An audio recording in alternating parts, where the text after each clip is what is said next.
Hello everybody, welcome back to the workshop. So today we are going to harden and temper this little concave butcher tool.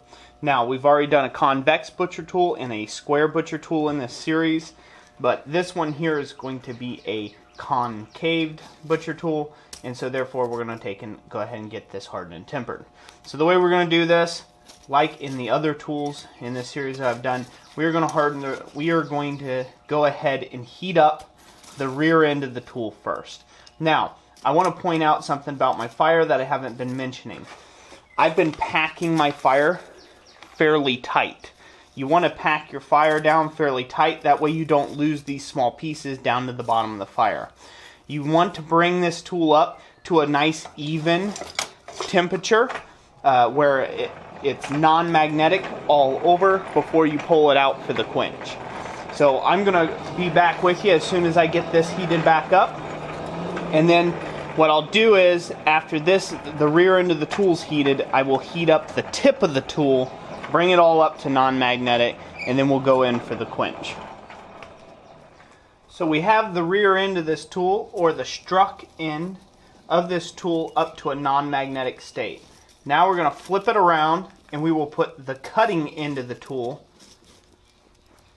back into the fire and bring it up to a non-magnetic state.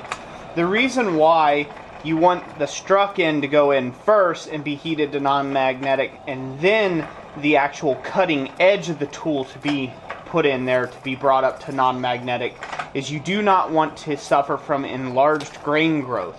And if you keep it up there at that critical temperature too long, you can get those grains to loosen up more and more and get even more spread out. And that'll give you a coarse grain structure versus the fine grain structure that we are after. And that coarse grain structure will end up the demise of your cutting edge of your tool. You'll end up having breakage at the end. So let's go ahead and go over to the quench tub, because this is already brought up to a critical temperature, and we will go ahead and quench it. So going like we've done before, we are going to pull the tool out. We are going to quench the tip of the tool first, or the cutting edge of the tool first, for approximately about an inch. And then we're going to quench the struck end of the tool.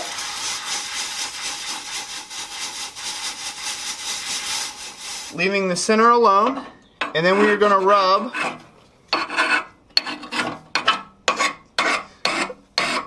with the stone our tool itself. And what we're looking for is that straw color to come up.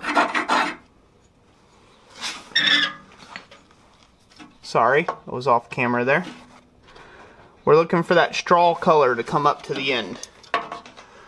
You can do this in a two-step process, but I like doing it in one step. It's quicker and more efficient. So we're just up to that straw color now. So I'll go ahead and quench that off and dunk the whole tool.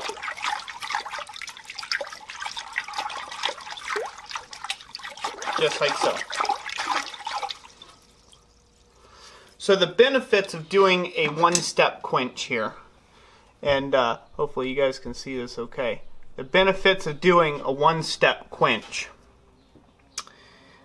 are, well, there's many benefits to doing a one-step heat treating process here.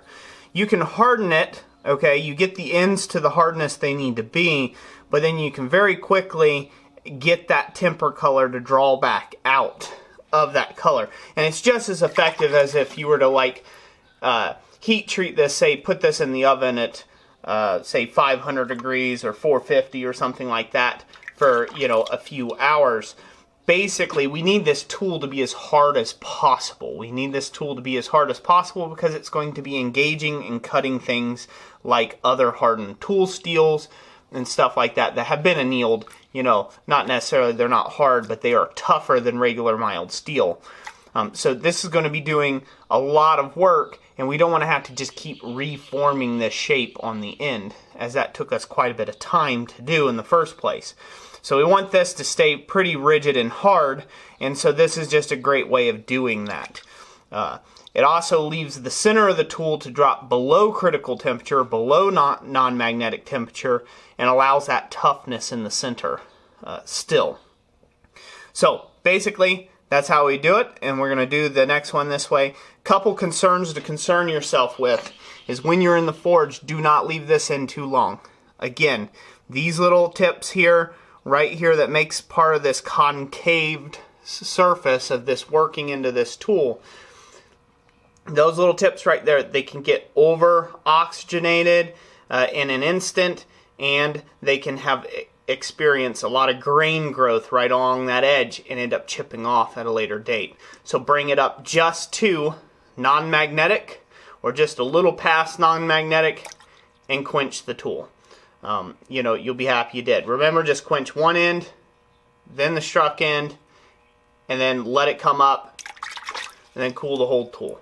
Been making them like this now for quite some time, and they hold up very well in this way. By the way, this is spring steel. So that's it for this video. Hope you all enjoyed it. If you did, leave it a like, comment what you thought, and like always, God bless you. We'll catch you on the next one.